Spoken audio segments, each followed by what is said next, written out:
The first sound that pierced the silence of the empty courtyard was not a bell nor a horn, nor the calls of merchants returning to their stalls, but the high clear laughter of a child who had forgotten for just one moment that the world had ever been anything but safe. Before we continue, if you'd like to join me for more stories like this, feel free to subscribe. I share a new one every day, and if you don't mind, leave a comment and tell me where you're listening from and what time it is for you right now. I love seeing how far these stories travel. The child's name was Margaret, and she was 7 years old when the sickness came. She was 9 when it finally released its grip on the city of Bruges, leaving behind streets that had learned silence, houses that had learned emptiness, and adults who had forgotten how to dream of tomorrow. But Margaret, like all children who survive the unthinkable, had learned something different.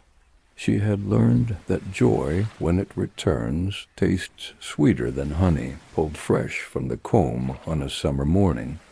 The courtyard where her laughter rang out belonged to the beguinage, that walled community of pious women who had tended the sick when physicians fled, who had buried the dead, when grave diggers could no longer be found, who had sung hymns into the darkness when all other voices had fallen silent.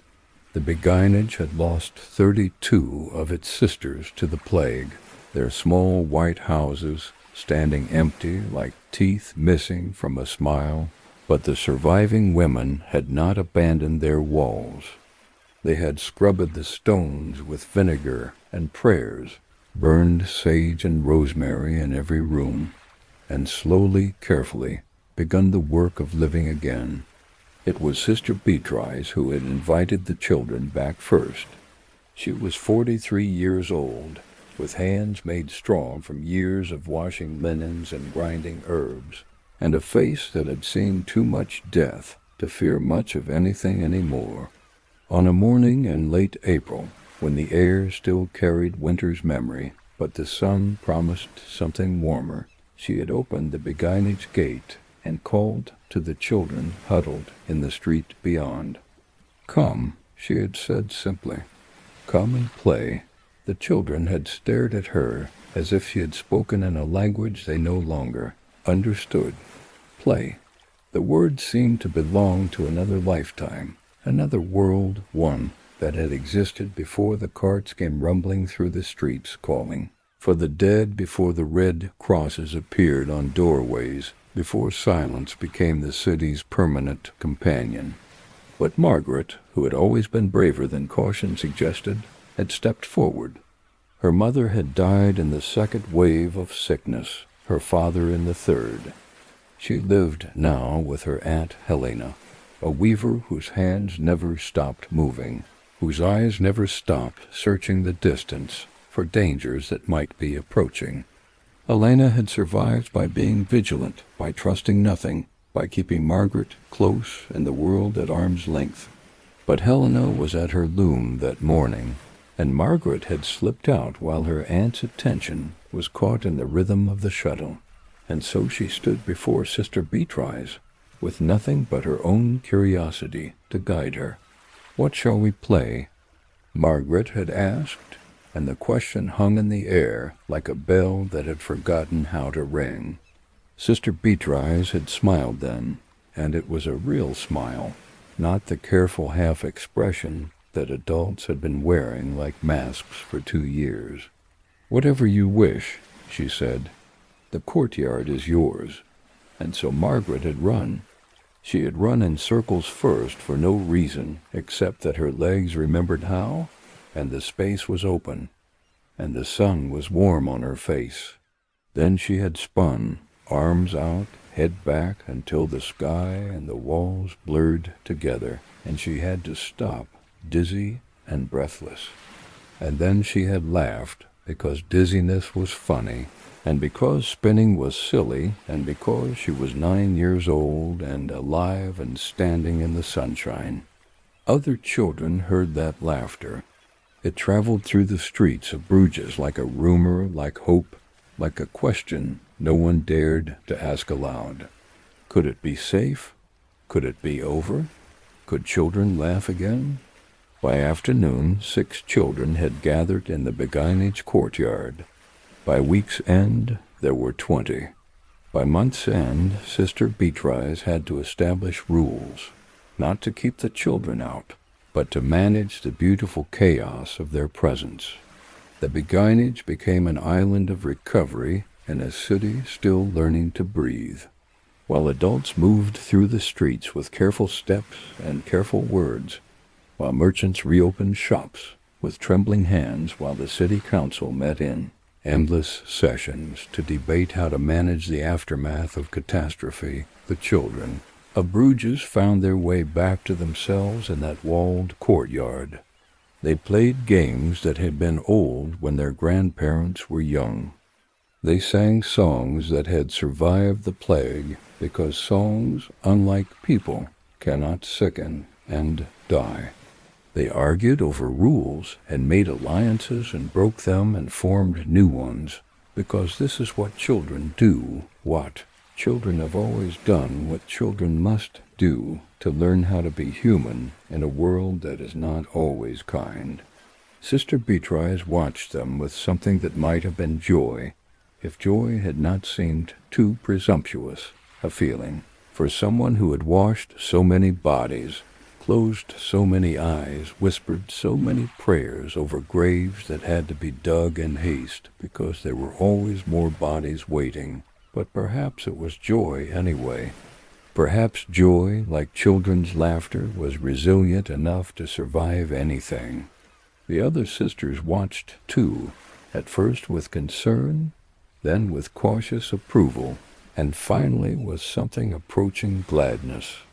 Sister Agnes, who had lost her own daughter to the plague, began leaving small cakes on the courtyard wall, not speaking to the children, not looking at them directly, but feeding them nonetheless. Sister Johanna, who had been a teacher before she came to the Beguinage, began telling stories to any child who would listen. Tales of saints and miracles of dragons defeated and treasures found of worlds where courage mattered and goodness triumphed. And slowly, the adults beyond the Beguinage walls began to take notice. The first to arrive was Willem the baker, whose 3 sons had all survived the plague by some miracle he did not understand and could not question. He came to the gate one morning with a basket of bread, still warm, and asked if the children might be hungry. Sister Beatrice had accepted the bread with a nod, and Willem had stood there for a moment, watching the children play. His face working through expressions he seemed to have forgotten how to form. "They're so loud," he said finally, and Sister Beatrice could not tell if this was complaint or wonder. "Yes," she agreed, "they are. I had forgotten," Willem said quietly. "I had forgotten how loud children are." He came back the next day with more bread, and the day after that, and soon it became a pattern, this baker arriving each morning with his offerings, standing at the gate, watching the children, remembering perhaps what the world had sounded like before silence became normal. Others followed. God-Alive, the herb seller, brought mint and fennel for the children to chew. Peter the carpenter brought scraps of wood and showed the boys how to carve simple toys. Katrine the seamstress brought fabric remnants and taught the girls to make dolls, though the boys wanted to learn too. And she taught them without judgment, because the plague had burned away many of the old rules about what boys and girls should or should not do. The Beguinage courtyard became a place where the city came to remember what it had lost and to imagine what it might build in place of the ruins. But recovery is never simple, and healing is never clean. There were days when children arrived at the gate with shadows in their eyes that play could not chase away. There was the boy Janik, who was 6 years old and had not spoken since his entire family died in a single terrible week, leaving him alone in a house where the walls still seemed to echo with coughing. There was the girl Ligebeth, who flinched at sudden movements and could not sleep without a candle burning, who woke screaming from dreams of red crosses and sealed doors. There was Thomas, who had been 8 when the plague began and was 10 now, but who seemed both much older and much younger, who played with fierce intensity and wept without warning, as if all the tears he had not been allowed to cry were demanding their due. Sister Beatrice held these children when they needed holding. She let them rage when they needed raging. She sat in silence with those who could not speak, and spoke gently to those who could not be silent. She did not pretend that everything was well, because it was not, and children know when adults are lying. Instead, she offered them what she had: a safe place, a listening ear, arms that would not push them away when grief came calling.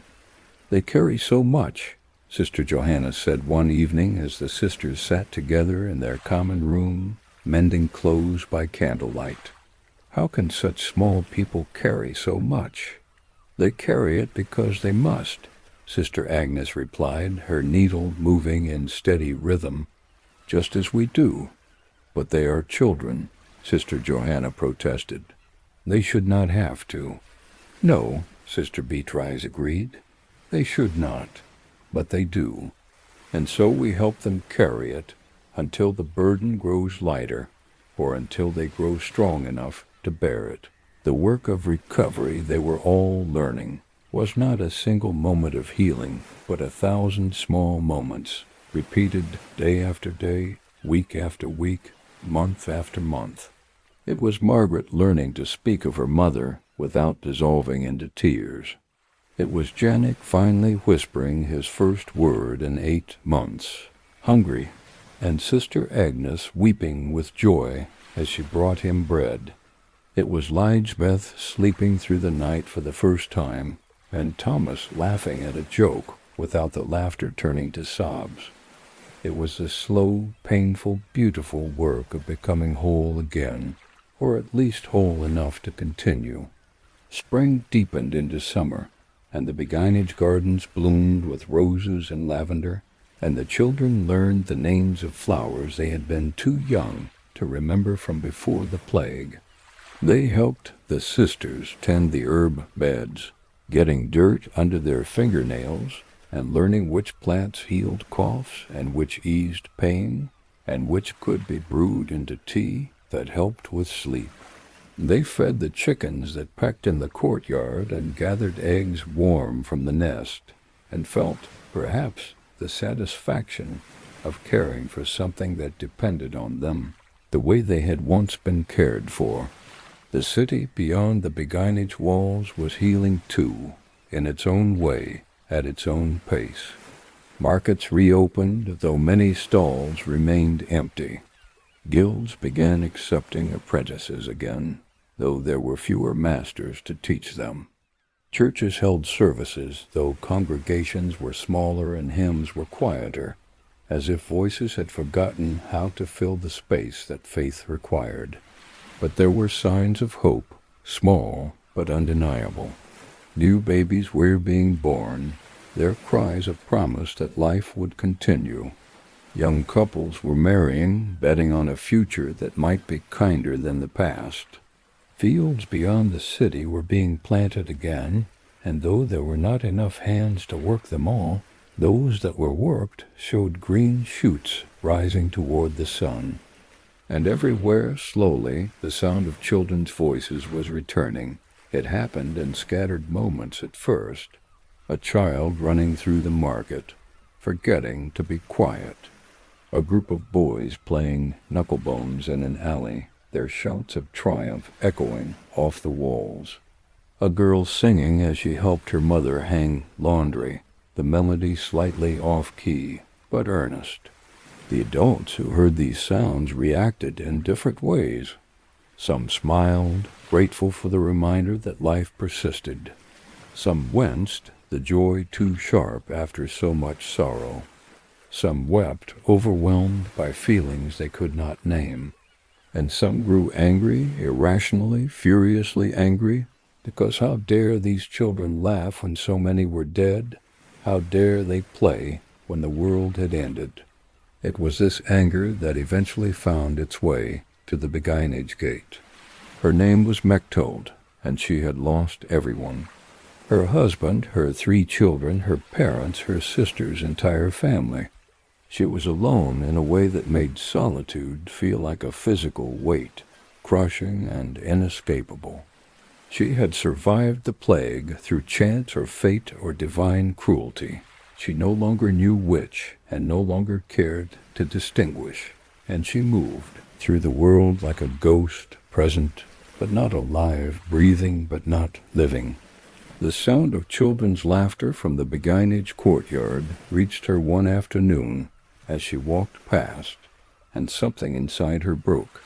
She appeared at the gate like a storm, her face twisted with rage, her voice harsh with pain. "How dare you," she said, and the words cut through the courtyard like a blade.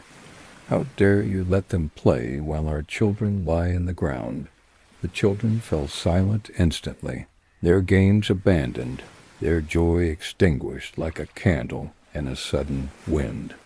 They had seen this expression before, on the faces of the dying, on the faces of those who brought the dying, on the faces of those who buried the dead. They knew rage when they saw it, and they knew fear, and they froze like rabbits before a wolf. Sister Beatrice moved to place herself between Mechthild and the children, not aggressively, but firmly, her body a barrier and a statement. "These children have also lost," she said quietly. "They have also buried those they loved. Would you have them bury joy as well?" "Yes," Mechthild said, and the word was a sob disguised as a shout. "Yes, because that is what I have done. That is what we have all done. That is what they should do, too." "No," Sister Beatrice said, and her voice was gentle but unyielding. "No, that is not what they should do. They should live. They should remember those who are gone by living fully, by finding joy where they can, by refusing to let death have the final word." "You speak of joy as if it were a virtue," Mechthild spat. "It is an insult. It is a betrayal. It is survival," Sister Beatrice replied. "And survival is the only revenge we have against the plague." Mechthild stood there, trembling, her hands clenched into fists, her breath coming in ragged gasps. Behind Sister Beatrice, the children watched in silence, and in their eyes was understanding that no child should possess, knowledge of loss that no child should carry. It was Margaret who moved first. She stepped forward, slowly, carefully, as if approaching a wounded animal, and she reached out and took Mechthild's hand. "My mother died too," Margaret said softly. "And my father. I know it hurts. I know it always hurts. But Sister Beatrice says that hurting is how we know we love them, and loving them was worth the hurt." Mechthild looked down at this child, this small, brave child with dirt on her dress and grass stains on her knees, and the anger drained out of her like water from a broken vessel, leaving only grief behind, vast and terrible and undeniable.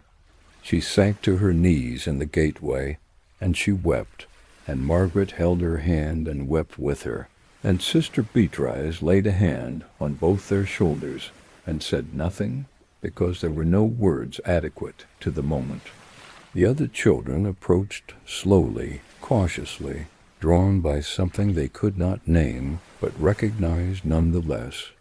They gathered around Mechthild like a living wall, offering the only comfort they had, their presence, their witness, their acknowledgement that her pain was real and valid and seen. And slowly, so slowly it was almost imperceptible, Mechthild's sobs quieted. She raised her head and looked at these children, these impossible children who had survived and were surviving still, and she saw in their faces not the insult to her dead that she had expected, but something else entirely. She saw hope. It was not her hope. She could not feel hope, not yet, perhaps not ever. But it existed nonetheless in these children who played despite everything, who laughed despite everything, who continued despite everything. "I'm sorry," she whispered. "I'm so sorry." "It's all right," Margaret said with the absolute conviction that only children possess. "You can sit with us if you want. We're just playing, but you don't have to play. You can just sit." And so Mechthild sat there in the courtyard of the beguinage, surrounded by children who had lost everything and found a way to continue, and she watched them play their simple games, and she did not feel joy that was too much to ask, but she felt perhaps the absence of despair, which was a beginning. She came back the next day, and the day after that. She did not play, and she rarely spoke, but she sat on a bench near the garden and watched the children, and slowly, over weeks and months, the lines of rage in her face softened into lines of sorrow, which was progress, because sorrow could be borne in a way that rage could not. Sister Beatrice understood what was happening. She had seen it before, in other survivors, other souls trying to find their way back from the edge of an abyss. The children, and their resilience, and their stubborn determination to live, were showing the adults what survival looked like, not because they were wiser or stronger, but because they had no choice. Children must live in the present because they lack the experience to lose themselves entirely in the past, or the imagination to surrender completely to despair about the future. Adults could learn from that if they let themselves. Word spread through Bruges of the woman who sat in the beguinage courtyard, watching the children play.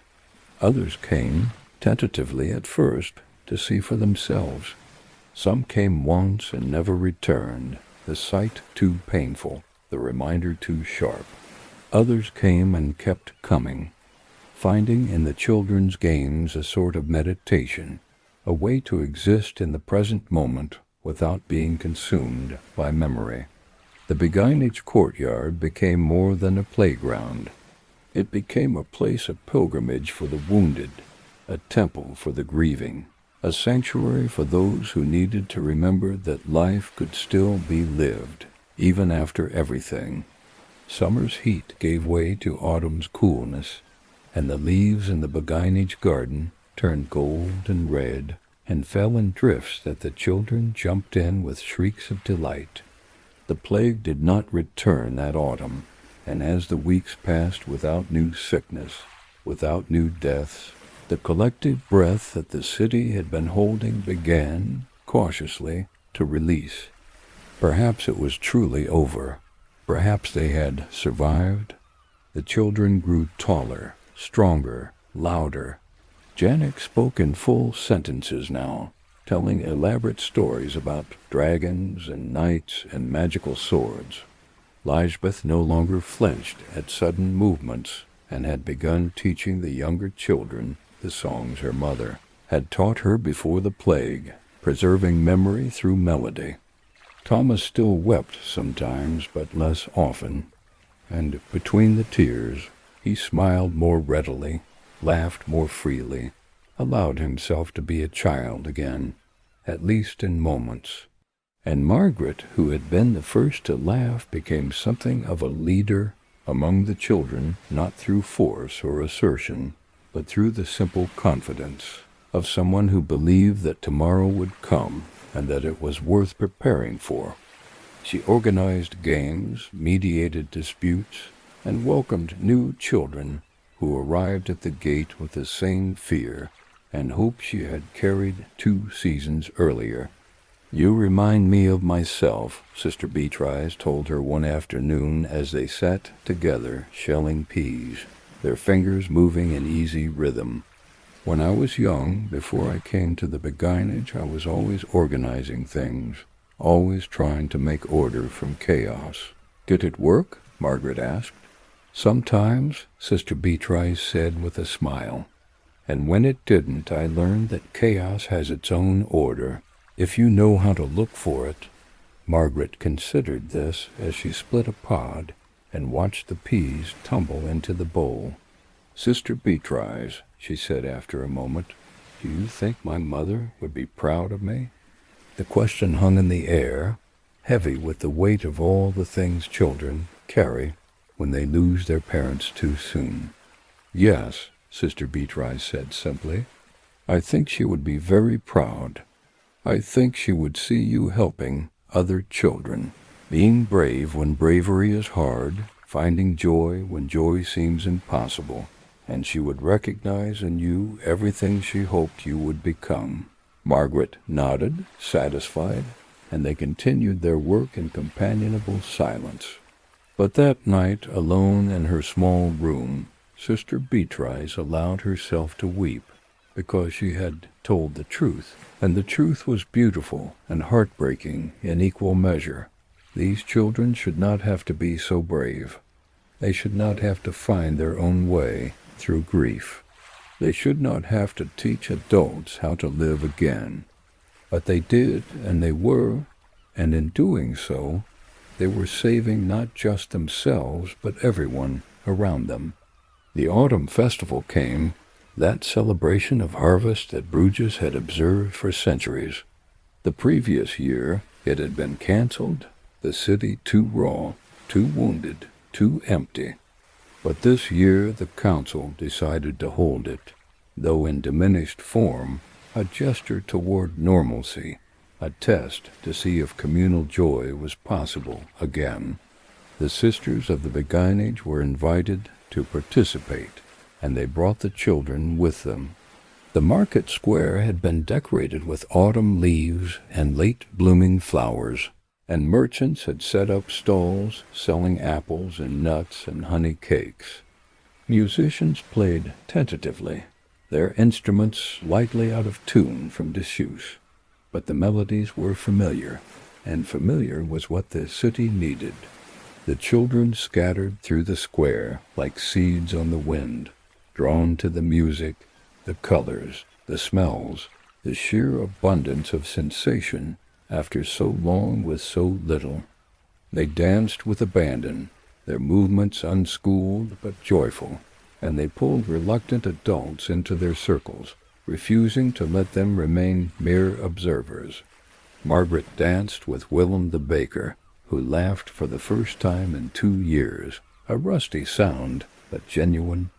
Janet danced with Godelieve the herb seller, who had to sit down after 2 songs because her old bones were not accustomed to such exertion, but her smile was wide and unforced. Lisbeth and Thomas organized the younger children into a line dance that descended into cheerful chaos within minutes. But no one minded the chaos because it was the chaos of life, not of death. And Mechthild, who had sat in the courtyard all summer without speaking, without playing, without joining, found herself approached by a small child, no more than 5 years old, who took her hand and said simply, "Dance with me." "I don't know how," Mechthild said, which was a lie but also a truth, because she had forgotten how, or had buried the knowledge so deep that retrieving it felt impossible. "I'll show you," the child said with perfect confidence, and began to move, pulling Mechthild with her, their steps clumsy and mistimed but undertaken nonetheless, and Mechthild danced. She moved her feet and swayed her body and held the child's small hands, and something inside her that had been frozen began, slowly, to thaw. She did not smile, not yet, but the prospect of smiling seemed less distant than it had before. Sister Beatrice watched all of this from the edge of the square, her heart full of something that might have been pride, have been gratitude, might have been love for these impossible, resilient, beautiful children who had done what all the prayers and all the medicine and all the tears could not do. They had brought the city back to life. "They are remarkable," said a voice beside her, and she turned to find Father Gregorius, the priest who had administered last rites to so many during the plague that his voice had gone hoarse from prayer, and his knees had gone stiff from kneeling. "They are children," Sister Beatrice replied, "which means they are by nature remarkable." "Will they remember?" Father Gregorius asked quietly. "When they are grown, will they remember the plague, or will it fade like a bad dream?" "They will remember," Sister Beatrice said with certainty. "But what they choose to do with those memories will define them. Some will be haunted. Some will be hardened. But some, I think, will be made somehow kinder, somehow more aware of how precious and fragile life is." "I pray you are right," Father Gregorius said. "Prayer is good," Sister Beatrice agreed, "but observation is better. Watch them, Father. Watch how they help each other, how they include the lonely ones, how they share what little they have. These are not lessons we taught them. These are lessons they learned from living through something terrible and choosing, somehow, to let it make them better rather than bitter."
On certain spring mornings, when the light falls just right, and the air carries the scent of roses and lavender from the garden, you can almost hear the echo of that first laugh, that pure, clear sound that Margaret released into the silence 20 years after the plague began its terrible work. It is the sound of resilience, the sound of hope, the sound of children who survived and adults who helped them, who learned from them, who were saved by them. It is the sound of life returning to a city that had learned death too well. It is the sound of laughter rising toward heaven like a promise that no matter what darkness comes, no matter what devastation, no matter what terrible things humans must endure, there will always be, somewhere, a child who remembers how to play, how to hope, how to laugh. And in that laughter is the future, fragile but undeniable, precious but possible, waiting to be claimed by those brave enough to believe that tomorrow will come, and that it is worth preparing for. The children of Bruges learned this lesson in the hardest way possible, and they taught it to their children, and their children taught it to their children. And so the wisdom traveled through generations, a gift bought with unimaginable cost, but offered freely to all who would receive it, that life is stronger than death, that hope is more powerful than despair, that joy, once remembered, cannot be entirely extinguished, that children, in their innocent insistence on living, on playing, on laughing, can teach even the most wounded adults how to begin again. This is the story of how children's laughter returned to Bruges after the plague. But it is also the story of how a city learned to live again, one small moment at a time, one child's game at a time, one day of choosing hope over despair at a time. It is a story without a tidy ending, because recovery is never complete and healing is never final. There were setbacks and sorrows, moments when the old grief rose up and threatened to overwhelm the fragile new joy.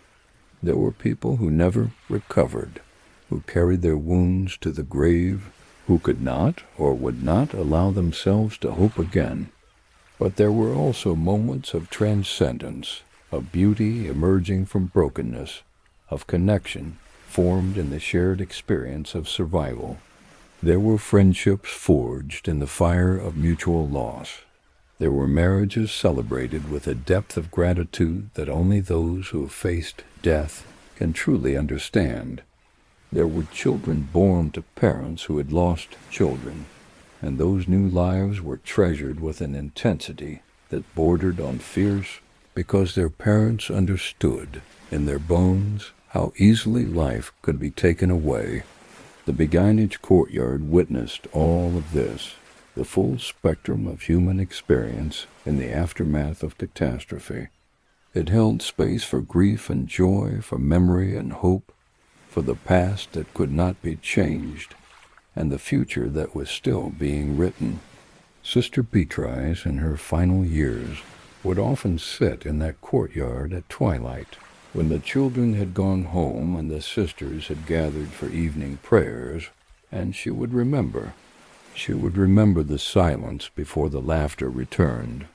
She would remember the fear in Children S. eyes and the rage in Mechtild's voice, and the moment when Margaret reached out her hand and chose compassion over safety. She would remember all the small choices that had led to this moment, this courtyard, this community of survivors who had learned, slowly and painfully and beautifully, how to live again. And she would offer a prayer of thanksgiving not to a God who had prevented the plague clearly. God had not, but to a God who had somehow mysteriously been present in the recovery, in the small moments of grace, in the children's laughter that had broken the silence and shown the way forward. When Sister Beatrice died, on a winter morning when snow was falling soft and quiet over the beguinage, she died peacefully, surrounded by the women who had been her sisters in every way that mattered. She died knowing that the work she had begun would continue, that the courtyard would remain open, that children would keep coming, keep playing, keep laughing. She died knowing that she had chosen well all those years ago when she opened the gate and called to frightened children and offered them a space to remember how to be children again. Her funeral was attended by many of those children, now adults with children and grandchildren of their own. They came to pay respects to a woman who had saved them not from the plague. The plague had run its course before they arrived at her gate, but from the silence that followed, from the despair that threatened to consume them, from the belief that joy was gone forever. They came to say thank you and goodbye, and to promise that they would not forget, that they would tell their children and their children as children about the sister who opened her gates and welcomed them in, who gave them space to play and to grieve, and to slowly become whole again. And after the funeral, after the prayers and the tears and the final farewells, they gathered in the courtyard, these adults who had been children, and they played. They played the games they had played 20 and 30 and 40 years before, their bodies older and stiffer, but their spirits remembering, honoring the woman who had taught them that play was sacred, that joy was resistance, that laughter was survival. And their children watched them, these solemn young people who had never known plague, never known cityward death, never known the silence that their parents had escaped. The children watched their parents play like children, and they were confused and amused and somehow touched by this. Display this moment when the adults in their lives allowed themselves to be silly, to be unguarded, to be fully alive in a way that children always are, but adults often forget.